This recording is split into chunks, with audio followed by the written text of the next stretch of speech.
जमलेल्या माझ्या तमाम हिंदू बांधवांनो, भगिनींनो आणि मातांनो, ज्या वेळेला उभं राहायची वेळ येईल त्यावेळेला बसू नका. कारण आता राम जेठमलानी यांनी जे प्रकार सांगितले भ्रष्टाचाराचे, त्यामुळे आज ना उद्या तुम्हाला असं उभं राहावं लागणार आहे आणि ती वेळ काही दूर नाही आहे. पण नेमकं त्याच वेळेला खाली बसाल. ठीक आहे, जरा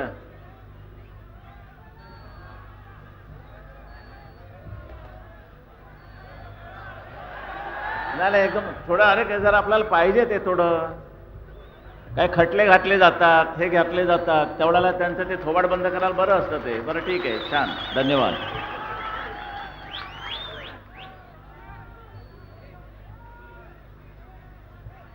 राम जेठमलानी मुंबईत आले होते आणि त्यांनी मला फोन केला. म्हटलं नुसता फोन करू नका, लोकांना कळू द्या तुमचं आणि आमचं नातं आहे आणि शिवतीर्थावरती तुम्हाला यावं लागेल आणि परखड विचार तुम्हाला मांडावे लागतील आणि त्याप्रमाणे त्यांनी येऊन देशात कसा भ्रष्टाचार चाललेला आहे, दुसरं काही कामच नाही.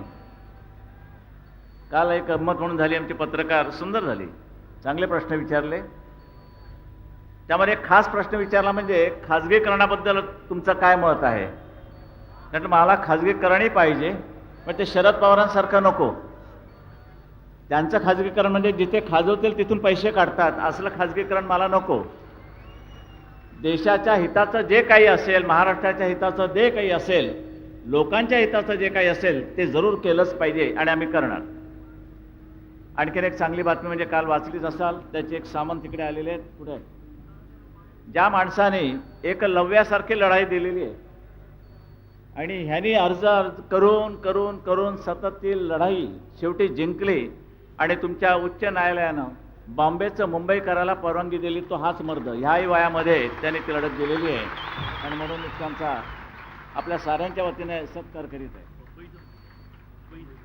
हां, बॉम्बेचं बंबई, बंबईचं मुंबई, आणि आता सगळ्यांनी त्याचा वापर करायचा. मुंबई ह्याखेरीज दुसरं काही नाही. ही अशी माणसं आहेत, चिवट आहेत, घोरपडीसारखी आहेत. बरं, तरुणांना लाजवणारं वय आहे, नाही तर आपण म्हटलं असं कशाला भानगडीत पडा, अमुक आहे तमुक आहे. तरी मी सरपोतदारांना सांगणार आहे की सरपोतदार, तुमची एक केस कोर्टामध्ये नुसती पडून आहे आणि ती म्हणजे मशिदीवरचे लाऊडस्पीकर. हे केव्हा खाली उतरवायचे. हायकोर्टाने कलकत्त्याचा निर्णय देऊन टाकलेला की उतरवा, पहिल्यांदा खाली उतरवा. त्याने उतरवले. पण भयानक बातमी आहे, हे करत असताना दुसरी येऊन ठेपली, थडकली. आणि ती बातमी अशी, पत्रकारांच्या माहितीसाठी सांगतो की ज्या आमच्या महाराष्ट्र सरकारची सुनता झालेली आहे त्याने नवीन फतवा काढलेला आहे आणि तो फतवा असा आहे, शरम वाटते की मशिदीमध्ये किती इमाम आहेत, मशिदीमध्ये, देवळात किती बडवे आहेत ते नव्हे, बरं, तर त्या मशिदीमध्ये किती इमाम आहेत, त्यांना जर पेन्शन द्यायचं झालंच तर किती आकडा येईल असा फतवा त्यांनी चॅरिटी कमिशनरकडे पाठवलेला आहे. चॅरिटी कमिशनर, लिहून घ्या, चॅरिटी कमिशनरकडे हा फतवा आलेला आहे की सगळ्या मशिदीमध्ये एकूण किती इमाम आहेत आणि असलेच तर त्यांना पेन्शन द्यायचं झालं तर किती पैसा खर्च करता येईल याची माहिती त्यांनी मागवलेली आहे महाराष्ट्र सरकारनं. या शरद पवाराला शरम वाटत नाही. आणि तुम्ही तरी कसे मुरदाडासारखे बसणार आहात. कोणत्याही परिस्थितीमध्ये या वेळेला काँग्रेसला निदान महाराष्ट्रामध्ये गाडायचीच. पण हे करत असताना किती जणांनी आपली ओळखपत्र काढली तेवढं सांगा मला. हात वर करा. आम्ही सगळ्यांनी नाही, उगीच करायचं म्हणून करू नका हो. खरंच फोटो काढलेत. हां, काय नाही तर निर्णय जर वाकडा गेला, उलटा गेला तर चेहरे मात्र फोटो काढण्यासारखे होतील. प्रत्येक कडवट हिंदूवाद्यानं आपले फोटो काढलेच पाहिजे. तिकडे त्यांच्या रंका सुरू झालेल्या आहेत. कालच मला वाटतं आमच्या शिवसैनिकांनी एक बांगलादेशची मुसलमान पकडून दिली. नागपाड्याला जवळजवळ नाही म्हटलं तरी कमीत कमी 450 मुसलमानानं बांगलादेशचे पासपोर्ट दाखवून ओळखपत्र काढली. बोला आता ह्या कर्माला काय करायचंय मला काही कळत नाही. बरं, संतापून, नुसतं संतापून काय उपयोग आहे. हा संताप आता बाहेर पडण्याची वेळ आलेली आहे. मी म्हणतो जर ह्या निवडणुका सुखासुखी पार पडल्या तर ठीक, नाहीतर ह्या देशामध्ये यादवी युद्ध टाळता येणार नाही आणि ते होणारच. भयानक यादवी युद्ध होणार आहे. फार मोठा रक्तपात होणार आहे. मी राम जेठमलानी यांना सांगतो की ती जी आपण हॉर्नची कल्पना दिली, ही हॉर्नची कल्पना आम्ही आज ना उद्या कुठे ना कुठेतरी अंमलात आणणारच भ्रष्टाचाराच्या विरोधात. शरद पवार आणि त्याचं मंत्रिमंडळ जोपर्यंत तिथून खाली उतरत नाही तोपर्यंत त्यांच्या मागे हॉर्नचे भुंगे आम्ही लावणारच. करायला पाहिजे. बाकी सगळं ठीक आहे, इतकं काही चाललेलं आहे. जावयाला कसं मिळेल काम, मी मागे बोललो होतो. मी स्वतः त्यांना सांगितलं की अहो म्हटलं मुंबई ते पुणा रस्ता सरळ 5 मार्गी अरे अमेरिकन धर्तीवर द्यायला तयार आहे. तुमचा आम्हाला 1 रुपया नको, फक्त तुम्ही होकार द्या, परवानगी द्या आणि आम्ही बघा करतो की नाही. नाही म्हणे माणूस कोण आहे. म्हटलं माणसाची काय गरज आहे तुम्हाला, माणूस नंतर तुमच्याशी ओळख करून देईल की, पण आता कशा करता पाहिजे. नाही म्हणे माणूस व्यक्ती सांगितलं तर मी बघतो काय करायचं. म्हटलं नाही, त्यांनी मला परवानगी दिली नाही. म्हणजे पुण्याला जो आज त्रास होतोय 6-6 तास 8-8 तास, संध्याकाळी निघाला तर पहाटे पोचता मुंबईला, काय अंतर आहे. जेमतेम 2.5-3 तासाचं अंतर. रेंगाळ्यात गेला तर 3.5 तास, 6 तास लागतात, 8 तास लागतात. आणि हा जर रस्ता त्याने मला दिला असता की जो आत्ता ह्या क्षणाला तयारही झाला असता, 90 साली मी त्यांना बोललो होतो, दिला नाही. सरळ 2 तासामध्ये तुमचं पुण्याला असं सरळ, कुठेही वाकड्या मार्गाने जायचं नाही. पण दिलं नाही. शेवटी खाजगी एक दौरा काढला, इंडोनेशियाला गेले, जाकार्तामध्ये त्यांचे जावई राहतात, त्यांच्या मार्फत कुठेतरी एका कंपनीशी एक कुठेतरी करार मदार करून आता तुम्हाला तो सरळ रस्ता मिळणार आहे. हा भ्रष्टाचार नव्हे. हा भ्रष्टाचार नाही तर मग का त्याच कंपनीला, का जिथे तुमचा जावई आहे तिथेच का, याला उत्तर नाही. आणि काय नाही, बाकीचे आपले जे काही आमच्या विरोधात आहे ते टोळकं एकत्र झालेलं आहे. खेळणार काय आता मी फारशी किंमत देत नाहीये. आणि झालं शेवटी, ते जे व्हायचं तेच झालं, जे मी म्हटलं त्याचप्रमाणे झालं. माझे काही भाकीत असतात, माझे काही राजकारणाचे आडाखे असतात, ते बरोबर येतात, तसेच होतात. त्यांनी माझ्याबद्दल एक तक्रार केली सीबीआयकडे, म्हणजे माझा पाठिंबा पाहिजे ह्या माणसाला. आणि सीबीआयकडे माझी तक्रार करतो की बाळासाहेब ठाकरे यांचे काहीतरी भाई ठाकूरशी संबंध आहेत. काय गरज आहे तुम्हाला, पुरावा असेल ना द्या की. पण असे समजते की, म्हणजे पत्रकारी भाषेत समजते की नव्हे, निश्चित हे असं आहे. तुम्ही जाहीर सांगतो की मला कसली लाज आली आहे, भाई ठाकूर हा शिवसैनिक होताच की. माझ्या सभेला वसई वगैरेच्या बाजूला जाताना भाई ठाकूर व्यासपीठावर येऊन बसायचा. मग आनंद निगे सांगायचा बाळासाहेब भाई ठाकूर तिकडे येऊन बसलाय. वाकून बघितलं की तो वाकायचा, नमस्कार करायचा, कधी गाड्या थार घालायचा. एकेकाळचे सगळे शिवसैनिक बदलले सगळे, त्यांनाच आमचे काही संबंध नाहीत. पण सीबीआयला कळवण्यासारखं काय होतं, ज्यांचा तुला पाठिंबा पाहिजे त्या माणसाच्या बाबतीत काड्या घालतोस. बरं, तुमच्याबरोबर जमलेलं टोळकं कोणचं, तीनही कर. बरं, त्याच्यानंतर हे JB डिसोजा, ज्यांचं थोबाड आत्ताच फुटलं, उपडे पडले आणि दात पडले. सामन्यामध्ये अग्रलेखामध्ये आम्ही ज्या वेळेला दंगलीच्या वेळेला जे अग्रलेख लिहिले ते काय गोमूत्रात बुडून नाही लिहिले. जे म्हटलं ते सत्य आहे आणि तेच बरोबर आता होत आलेलं आहे. आणि उद्या असं धरून चाललं की इमामांना पेन्शन देण्याची पाळी या महाराष्ट्र सरकारने महाराष्ट्रावर जर आणली, कारण हा पैसा तुमचा आहे, तुमच्या खिशातनं करोड रुपयाने गेलेला, तिथे जमलेला तुंबलेला, तो त्यांना वाटता. आणि ह्याच्यावर जर मी तळाडून कडाडून लिहिलं, तुम्ही माझ्यावर केस घालता. आणि एक फालतू कोणीतरी JB डिसोजा उठतोय आणि तो सांगतोय की हे अग्रलेख असं आहे, त्याचे काय, त्या अग्रलेखामुळे झालं काय, शेवटी कोणाचं नुकसान झालं, कोणाचा फायदा झाला. या तरुणांमध्ये जर देशाभिमान जर भिनवायचा नसेल तर मग कशामध्ये भिनवायचा, म्युन्सिपालिटीच्या नळात. हे मी असंच लिहित जाणार, मला खटल्यांची पर्वा नाहीये. काल परवाकडे आणखीन एक नोटीस आली परभणीची, घाला म्हटलं. मला जे देश हिताचं असेल तेच मी करत राहणार, मला खटल्यांची पर्वा नाही. पण धोका काय, आलतू फालतू असे प्रत्येकजण पत्रकारांच्या विरोधात जर कोर्टात जाऊ लागले तर लिहिणं मुश्किल होईल. न्यायमूर्तीच्या शेजारी आम्हाला चेंबर ठेवावं लागेल. अग्रलेख लिहिला, न्यायमूर्तींकडे जायचं, त्यांना सांगायचं बघा हो काही गडबड नाही ना, भानगड नाही ना, प्रॉसिक्युशन होणार नाही ना, खटल्यासारखं नाही ना. मग राहिलं काय तुमचं स्वातंत्र्य. म्हणून माझं असं म्हणणं आहे की आमच्या लिहिण्यावरती बंधन येता कामा नाहीये. आणि जर आम्ही वाकडे तिकडे लिहिलं तर त्याकरता गृह खातं बसलेलं आहे आणि दिल्लीमध्ये प्रेस काउन्सिल नावाची एक स्वतंत्र संस्था आहे. जे आमच्यावरती कारवाई करते.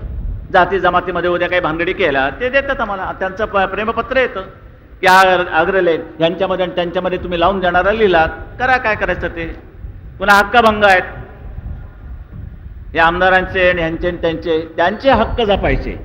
पण ज्यांच्या हक्काकरता तुम्ही ज्या विधानसभेमध्ये गेलेला आहात, ज्यांचे हक्क जमण्याकरता तुम्ही ज्या लोकसभेमध्ये गेलात, त्यांच्या हक्काबद्दल काही नाही. ते हक्क आम्हाला जपावे लागतात पत्रकाराच्या नात्यानं, आणि एक शिवसेना या संघटनेचा एक प्रमुख म्हणून सुद्धा मला त्यांचे हक्क जपावेच लागतील. कारण मी कोणी नसलो तरी माझा एक अधिकार आहे, तो मी बजावणार. हा एक संताप आहे. काय सहन करतात त्याविषयी कोणी म्हणतात की आमच्या एका खासदाराला मारलं, जोडणार की शिवसेनेच्या तिकिटावरती निवडून यायचं आणि बदमाश तिकडे जातात, मग त्यांना काय ओवाळू.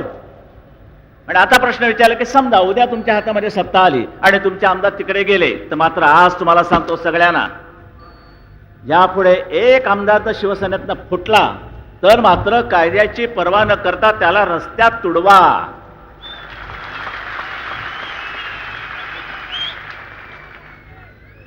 बरं, आणि महिलांनी ते एक चांगलं काम बजावं. जाम काय अगदी काळं वेळं अगदी वाटतं ते त्याच्या अगदी अंगावरती नाचला तरी चालेल, पण ह्या भडव्यानं अशीच शिक्षा झाली पाहिजे. करणार की नाही, निवडून आल्यानं धडा शिकवणार की नाही, जर आरामखोरी केली तर. समजलं ना, हे करायला पाहिजे. मी लोकशाही फालतू लोकशाही मानत नाही. ही लोकशाही नव्हे की ज्या जनतेनं विश्वासानं शिवसेनेचा म्हणून तुम्हाला निवडून दिल्यानंतर तुम्ही तिकडे जाता पैशा करता. सरकार आलं होतं की शिवसेनेचं सरकार आलं होतं, पण शिवसेनेचा मुख्यमंत्री होता कामा नये म्हणून दुष्टाने, आणि विशेष करून जे शरद जोशी आहेत ना, जे शेतकऱ्यांचा नेहमी पोळका येतो त्यांना, पण शेतकऱ्याला विचारत नाही, संपूर्ण बट्ट्याबोळ केलेल्या शेतकऱ्यांचा, त्या माणसानं पहिली त्याची माणसं शरद पवारांच्या इकडे गेली. नंतर मग जनता दलवाले गेले. जनता दल तर आता फुटलंच आहे, बाकडं तिकडं वगैरे असं. पण हा प्रश्न आम्ही जो घेतलेला आता की महाराष्ट्रामध्ये सत्ता आणण्याचा उद्देश फक्त तुमचं भलं व्हावं. काल संजय राऊतचा ज्याला फोन आला की म्हणे दसऱ्याबद्दल तुम्ही काय करतात, लोकांना शुभेच्छा काय देता. म्हटलं काय देऊ शुभेच्छा हो, चांगलं तर व्हावंच, ही नुसती शुभेच्छा झाली, पण त्याला आकार कधी येणार, त्याला निश्चित रूप कधी येणार. ज्या वेळेला माझ्या हातामध्ये तुम्ही सत्ता द्याल त्याच वेळेला त्या शुभेच्छांना अर्थ चढेल, नाहीतर त्या शुभेच्छांना काही अर्थ नाही. कारण तुमचं वाईट कशा करता चिंतू. म्हणून मी सांगितलेलं आहे की ह्या वेळेला मी हे सोन्याची पानं तुम्हाला देतो आहे, आणि समजा तुम्हाला नाही पटलं तर ती आपटेची पानं म्हणून स्वीकारायला मी तयार आहे. पण या वेळेला हा बदल तुम्हाला घडून आणावा लागेल. मला कर्नाटकाच्या त्या जनतेला शाबासकी दिलीच पाहिजे.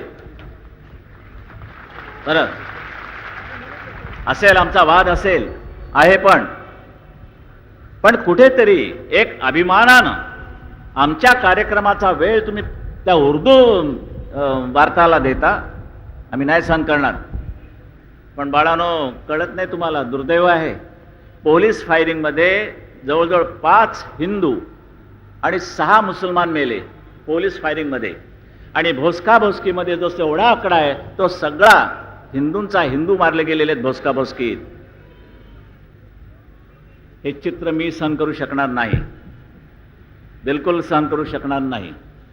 एकूण जो आकडा आलेला आहे मला वाटतं आता 30 पर्यंत गेलेला आहे, त्याच्यातले 10 बाजूला काढा, 11 बाजूला काढा, बाकी सगळा हिंदू मारलाय त्या लोकांनी. मला चिथवायचं नाहीये, पण तुमच्या हिंदुस्थानामध्ये तुमच्या पोटात सुरे जाऊ शकतात आणि सरकारला लाज नाही. ह्या पुढे मी तुम्हाला सांगतो, हे चित्र निदान महाराष्ट्रात, शिवरायाच्या मर्दांच्या महाराष्ट्रात मी सहन करणार नाही. काय याच्यामध्ये चिथावणी वगैरे काही नाही, हा आमच्या एकंदर जगण्या मरण्याचा प्रश्न आहे.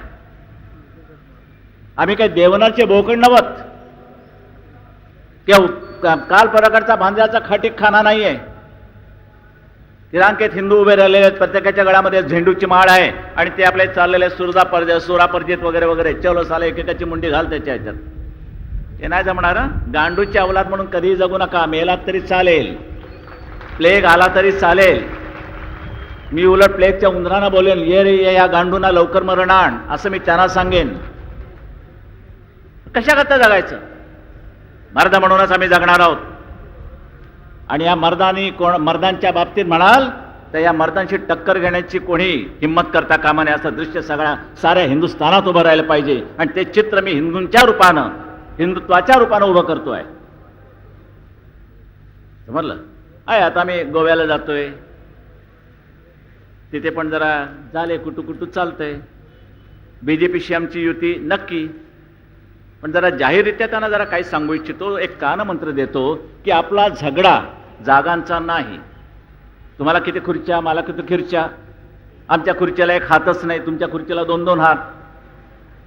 तुमच्या खुर्चीला 4 पाय, आमच्या खुर्चीला 2 पाय. असलं काही आमचं भांडण नाहीये. खुंटे घालू की मागून नंतर खुर्च्यांना. माझं भाषण नीट समजून घ्या, नाही तर उगीच गैरसमज होईल आणि पत्रकार मग एखादा हे करते बाळासाहेबांनी खुंटा घातला वगैरे वगैरे, असं काही करू नका. बरं, भांडण काय तुमचं खुर्चीवरचं? छे छे छे छे, खुर्चीसाठी भांडायचं नाही, बिलकुल नाही.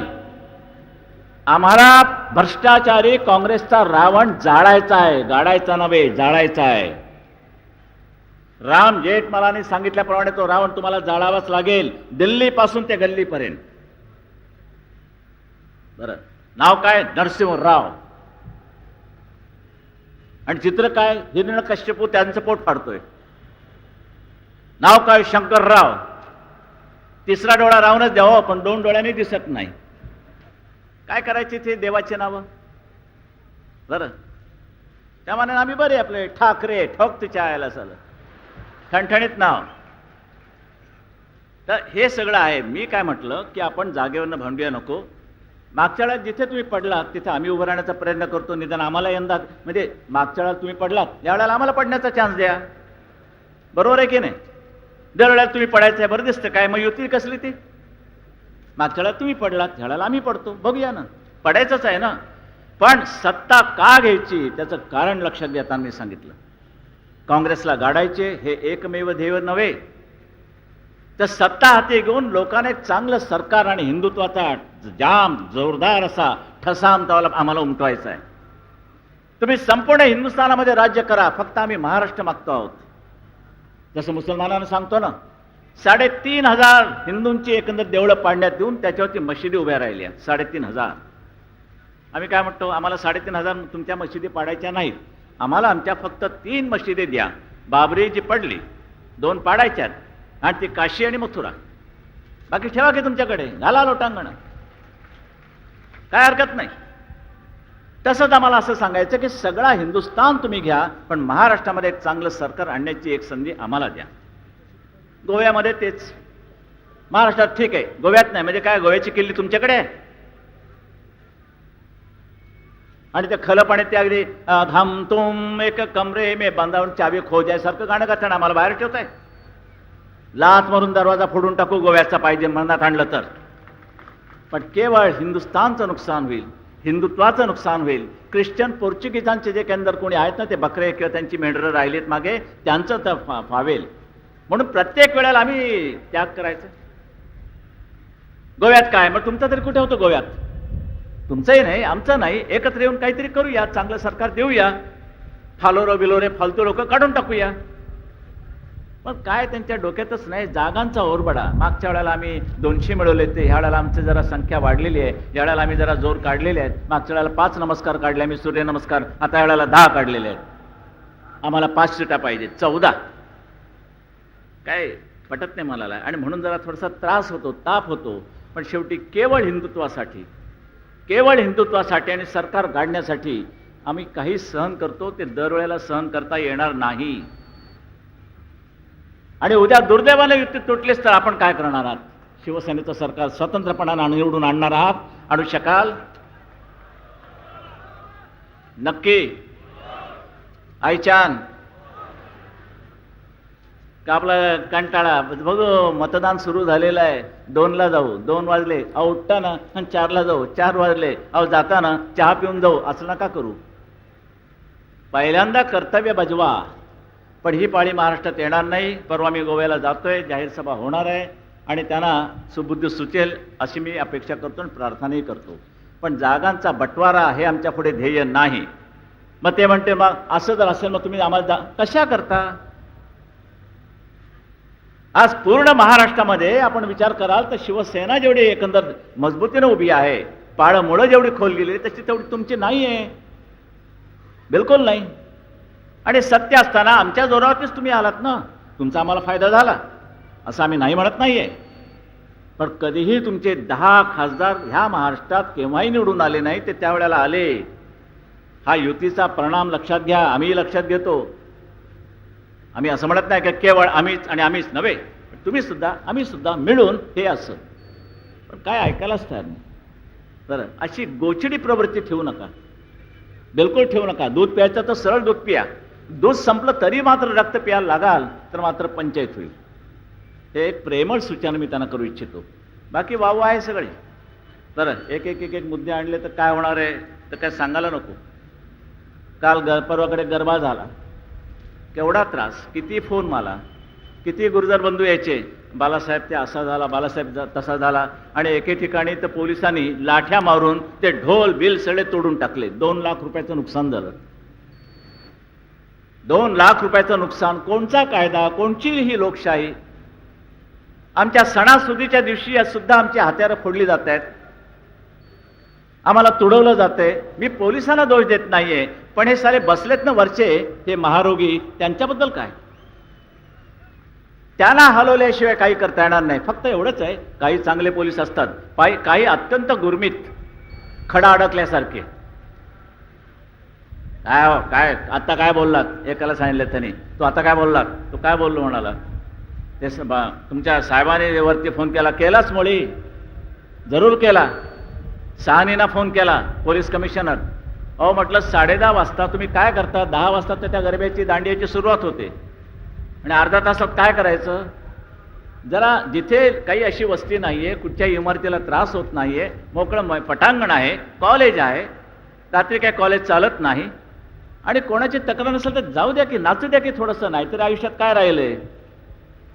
बरं, आम्हाला त्या ब्रह्मभट्टाला नाचायला बोलवावं लागतं आणि नवलकरला वाटतं की मला हे नाचायचं सारखं वाटतं. प्रमोद नवलकर, आपली भूमिका ती नाही. आपण नाचायचं नाही, आपण दुसऱ्यांना नाचायला लावायचं असतं. हे विसरू नका आपली भूमिका. पण दांडियावरती बंधन, ह्याच्यावरती बंधन आणि मुसलमानांची नमाजासाठी भर रस्त्याची जेव्हा ढुंगणं वर जातात त्याच्यावरती तुम्हाला लाथ घालता येत नाही. या हजी अलीला गाड्या अशा आणाव्या लागतात, अशा इकडून का? हे इकडे वर आलंय त्यांचं. बरं, हे गॅस सिलेंडर असे वर आलेले आहेत. हे मी जर बंद झालं नाही तर आम्हाला पुन्हा महाआरती चालू करावी लागेल.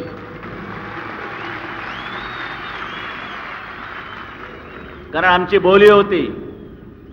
पोलीस कमिशनर त्यावेळचे, त्यांच्याशी आमचा करार झालेला आहे की तुम्ही महाआरती थांबवा, आम्ही नमाज रस्त्यावर पडण्याचं, नमाज पडावे, नमाजाला आमचा विरोध नाही.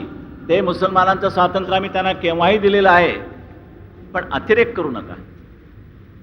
जशी आमची महाआरती रस्ते अडल्यामुळे जर आमच्यावरती खटले घातले जात आहेत, आमच्यावरती खटले घालायला सुरुवात केलेली आहे. महाआरतीमध्ये कोण कोण होते त्यांच्यावरती खटले भरायला सुरुवात केलेली आहे. हिंमत असेल तर करावं, खटले भरावं. कोण कुत्रडे विचारते तुम्हाला आणि तुमच्या न्यायमूर्तींना?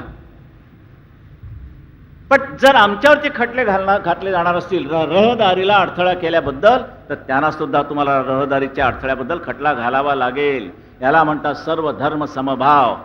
नाही तर 2 फुल्यात गेला तुमचा सर्व धर्म समभाव. फुल्या कशात घालायच्या दादा कोणक्यांना विचारायचं. बरं, हे नाही सहन करता कामा, बिलकुल करू नका. आमचं मुसलमानांशी तसं वैर नाहीच. काल परवाकडे मला कोणी प्रश्न विचारला ना की राष्ट्रवादी मुसलमान म्हणजे तरी काय? अहो म्हटलं म्हणजे तरी काय? दंगलीच्या वेळेला आमच्या अंगावरती येणारे मुसलमान बॉम्ब फुटल्यानंतर सुद्धा त्यांच्या अंगावरती गेले पाहिजेत, ते जात नाहीत, आमच्याच अंगावर येतात. दंगल शिवसेनेने केली, दंगल बाळासाहेबांच्या भाषणामुळे झाली, दंगल बाळासाहेबांच्या अग्रलेखामुळे झाली, सगळं माझ्याचमुळे झालं, त्यांना पोरं झाली माझ्यामुळे झाली.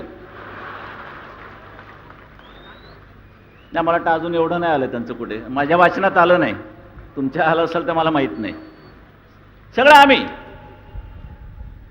ते कसं काय प्रत्येक वेळेला आम्ही सहन करायचं? दर वेळेला आरोपण बॉम्ब फुटल्यानंतर शबाना आझमी, दिलीप कुमार, कोणी एकाचा शब्द तोंडातनं बाहेर पडला नाही 12 ठिकाणी, आणि तो सुद्धा हिंदूंच्या विभागात. एकाही मुसलमानांच्या मोहल्ल्यामध्ये बॉम्ब फुटला नाही ना तुकडा त्यांच्या मोहल्ल्यात गेलाय. आठवतंय तुम्हाला मुंबईकरांना? सगळं आमच्या इकडे फुटलं तरी एकाही माणसानं तोंड उघडलं नाही. जेवढे आमच्या विरोधात फटाफटा फटाफटा लिहायला सुरुवात होते, बोलायला सुरुवात होते, काही झालं नाही. याची चीड आहे मला.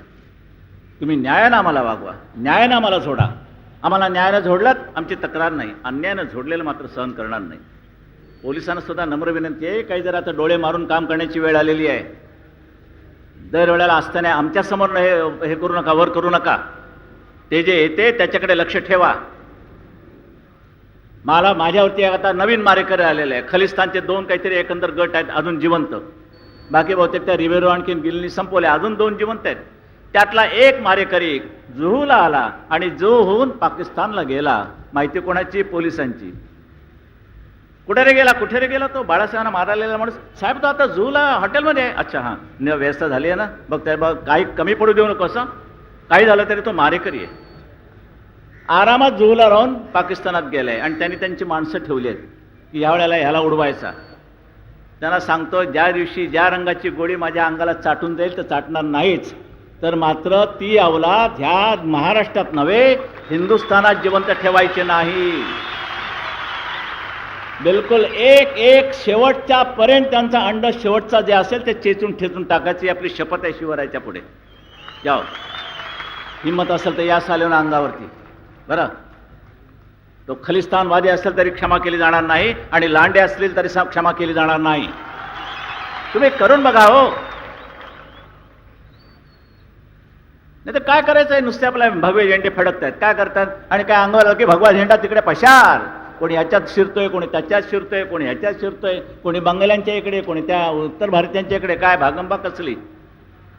या असली भागंबा ह्या पुढे होता कामा नाही. जर त्यांनी तेवढा प्रसंग आणण्याची त्यांची हिंमत नाही आहे. आणि एकदा एरोडा तुरुंगामध्ये जिवंत असताना काही माझे शिवसैनिक होते. ओळख झाल्यानंतर म्हणाले की आप क्या शिवसैनिक है क्या? तो हाँ, हम शिवसैनिक है. हाँ, ऐसा है क्या? अरे कौन? तुम्हारा साहब है वो शिवसेना प्रमुख? वो वैद्य मारने के बाद हम वहाँ जाने वाले थे मुंबई में आपको साहब को ख़त्म करने के लिए. हम आए भी इतना तक, फिर हम वापस आए. क्यों? तर त्यांनी असा विचार केला की ह्या माणसाला जर उद्या धक्का लागला तर आपले शीख समाज हा जागेवरती राहायचा नाही, म्हणून ते परत गेले. नशीब त्यांचं, समाजाचं. मूर्खपणा केला असता त्याने. आणि हा सगळा शीख समाज काय तुमच्या मालकीचा नाही आहे. कडवटपणानं देशाचं रक्षण करणाऱ्यापैकी एक समाज जर कुठचा असेल तर तो शीख समाज आहे. त्याला बिघडू नका. म्हणूनच मला ज्यावेळेला मला वाटतं इंदिरा गांधी मारल्यानंतर तुमचे हे आले होते आत्ता त्यावेळेला झैल सिंग, मी पत्रकारांना सांगितलं कालच्या त्या उघड्या सभेमध्ये, परिषदेमध्ये, झैल सिंगनी मला बोलवलं आणि खास अभिनंदन केलं, आभार मानले. दत्ता नलोडे माझ्याबरोबर होते त्यावेळेला, हे आपले महापौर, ते माझ्याबरोबर होते, इथे आहेत. मी त्यांना विचारलं, राष्ट्रपति जी आपने मुझे क्यों बुलाया? नहीं बाला साहब, मैंने आपको इसलिए बुलाया कि इंदिरा गांधी जब मारी गई तो दिल्ली में 2,500 हमारे सिख लोगों की हत्या हो गई. 2,500 शीख मारले गेले. तेवढ्या बायका विधवा झाल्या आणि 50,000 शिखांनी दिल्ली सोडली. 50,000, कल्पना करा काय त्यावेळेला त्या दिल्लीमध्ये झालं असेल त्या शिखांचं. देशाचं रक्षण करणारा एक शीख समाज. पण म्हणे मुंबईमध्ये काही झालं नाही, एकाही शिखाला धक्का लागला नाही. ह्याचं कारण म्हणे तुम्ही आहात. बरं, आपकी उंगली ऊपर जाती तो सिख समाज की बहुत बुरी हालत होती, मगर आपने उंगली उठाई नहीं, इसलिए मैंने आपको बुलाया है धन्यवाद देने के लिए. मग त्यावर मी त्यांना हेही सांगितलं की म्हटलं आभारी आहे आपला, पण म्हटलं आजच्याच वर्तमानपत्रामध्ये एक बातमी आलेली आहे. ते म्हणले कोणसी? म्हटलं सायन कोळीवाड्याच्या इकडे 2-3 अतिरेकी पकडले तुमचे खलिस्तानवादी आणि त्यांना सहारा देणारे तुमचेच लोक आहेत शीख. ऐसी ये बहुत बुरी बात है. अरे म्हटलं बुरी म्हणजे काय? राष्ट्रवादी मुसलमान, राष्ट्रवादी कोणी, राष्ट्रवाद्याचा अर्थ समजून घ्या. मुसलमानांच्या बाजूला जर कोणी पाकिस्तानचे हिजडे लपले असतील तर त्या राष्ट्रवादी मुसलमानांनी आपण होऊन पोलिसांना कळवलं पाहिजे की माझ्या बाजूला एक आतंकवादी पाकिस्तानवादी इकडे राहिलेला आहे, ताबडतोब त्याला पकडून घ्या. याला म्हणतात राष्ट्रवादी मुसलमान. पण हिंदूंची मारायला आलाय म्हणून गप्पा बसणारा जो कोणी असेल ना लांडा, त्याची आम्ही पर्वा करणार नाही. आणि यापुढे तर तुम्ही शपथ घेतली पाहिजे की जर संशय आला पाकिस्तानवादी हे अवलाद आहे, तुम्ही त्याला खतम करा, हो आकडा खतम करा. नाही ते दिल्लीमध्ये बसलेले हिजडे त्या यासीनला सोडून दिला. यासीन बसला कशा करता? यासीन कोण? तो JKL जो म्हणून ती आहे फ्रंट तिकडूनची काश्मीरमध्ये, म्हणजे अतिरेक्यांची, त्यांचा प्रमुख, तो उपोषणाला बसला. का उपोषणाला बसला? नाही म्हणे ते हजरतबालच्या समोर खंदक खणलेले आहेत मशिदी पुढे, ते म्हणे तुम्ही त्यामधला आर्मी हटवा. उपोषण कोण करतोय? आपल्या विरोधातला शत्रू. आणि आर्मी आपली त्यांना हटवण्याचा त्याने हट्ट केला, तर आणि तरच मी माझं आमरण उपोषण मागे घेईन, नाही ते घेणार नाही. आमच्या सरकारनं त्याच्या पुढे लोटांगण घातलं, खंदकातलं सैन्य हटवलं आणि यासीनने उपोषण सोडलं. तुमच्या बाबतीत करेल का एवढं सरकार? इमामच्या पेन्शनची काळजी करणारं सरकार तुमची काळजी घेईल? खंदकातनं आमचं सैन्य हटवलं, हा सैन्याचा भयंकर महाभयंकर अपमान आहे. सैन्य म्हणजे काय? तुम्ही म्हणाल त्याप्रमाणे. आणि यासीन सारख्या एका हलकट माणसाची, ज्यांनी 400 हिंदूंचे मुर्दे पाडले, त्याची आपल्या अदालतवरती मुलाखत, यासीन मलिक मुलाखत. आणि त्यांनी शेवटी काय म्हटलं? जगामध्ये सगळ्यात जर कोण क्रिमिनल गुन्हेगार असेल ते तुमचे महात्मा गांधी आणि सुभाषचंद्र बोस आहेत. हे यासीन मलिक म्हणाला, बाळ ठाकरे म्हणाला नाही. म्हणाल्यानंतर कुठेही काहीही ॲक्शन नाही, काही नाही, काही नाही. आज जरी नथुरामाचं नाव काढल्याबरोबर त्याच्या मागे लगेच खटल्याचा ससेमिरा लागतो. आणि या भडवा यासीन, पाकिस्तानचा अतिरेकी, तिथे येऊन तुमच्या महात्मा गांधींना शिव्या देतो. त्याबद्दल तुम्ही कुठे खटला घालायला तयार नाही. उलट आमरण उपोषणामध्ये मरण्याची शक्यता आहे. म्हणून त्याला सांगते, तू म्हणतो त्याप्रमाणे वागतो, सैन्य मागे घेतो, खंदक बुजवतो, पण मरू नकोस. हे राज्य करते. इतक्या नागडीपणाने राज्यकारभार ह्या देशाचा चाललेला आहे. भ्रष्टाचार होणार नाही तर काय होणार? हा भ्रष्टाचार गाडायचं एकच. आसामची जनता जशी उभी राहिली होती ना, आसामची जनता सत्ता दिली. तुम्ही एक प्रयोग माझ्या बाबतीत करा. हा बाळ ठाकरे आयुष्यामध्ये जर हरला ना, तर देशाला भवितव्य राहणार नाही, एवढं लक्षात ठेवा. आणि म्हणूनच सर्वात जास्त जबाबदारी माझ्या सहकाऱ्यांपेक्षा माझ्यावर आहे की मी हरता कामा नये आणि मी तुम्हाला हरू देणार नाही. म्हणून एक अशा उभारीने उभे राहा की पण संपूर्ण महाराष्ट्रामध्ये जिथे जिथे काँग्रेस उभी राहिलेली असेल ना, तिथे तिथे तिचा निपात करावाच लागेल. पैशाचे जर लाचार व्हाल तर शिवरायाचं नाव घेऊ नका, हा भगवा झेंडा हातामध्ये ठेवू नका. 5 लाखाला नंतर विकले जाणार असाल, 10 लाखाला विकले जाणार असाल आणि आता मात्र भ्रष्टाचाराचा निषेध करणार असाल, तर हे ढोंग महाराजांना सुद्धा आवडणार नाही. आणि हे ढोंग तुमच्या मराठ्यांच्या रक्तामध्ये असता कामा नये, एवढी काळजी घ्या. म्हणून शिवसैनिक तुमच्याकडे आदरानं लोक पाहतायत, तो आदर तसाच ठेवा. आज जास्त तापत नाहीये, कारण आता झाला 1 वाजायला आला, लांबून लांबून आलेले आहात. फक्त आज एकच शपथ घ्यायची की कोणत्याही परिस्थितीत येत्या 95 साली, मला वाटतं फेब्रुवारीच्या मध्यावर ह्या निवडणुका होणार, त्या निवडणुकीमध्ये आम्ही हा शिवसेनेचा भगवा झेंडा, भाजप आमच्या बरोबर आली जर गुन्हा घेऊन तर त्यांना बरोबर घेऊन हा युतीचा भगवा झेंडा आम्ही जबरदस्त बहुमतानं महाराष्ट्राच्या विधानसभेवरती फडकवल्याशिवाय राहणार नाही, असे हात वर करून शपथ घेऊन आजचं हे सोनं लुटून, नाही तर लुटाला शरद पवार आहे, तो लुटणाऱ्यांचा बाप आहे, पण त्यापेक्षा हे महत्त्वाचं सोनं लुटून आपण घरोघर जायचं आहे. आणि विजयाखेरीज आता दुसरा विचार नाही, विचार नाही, विचार नाही. जय हिंद, जय महाराष्ट्र.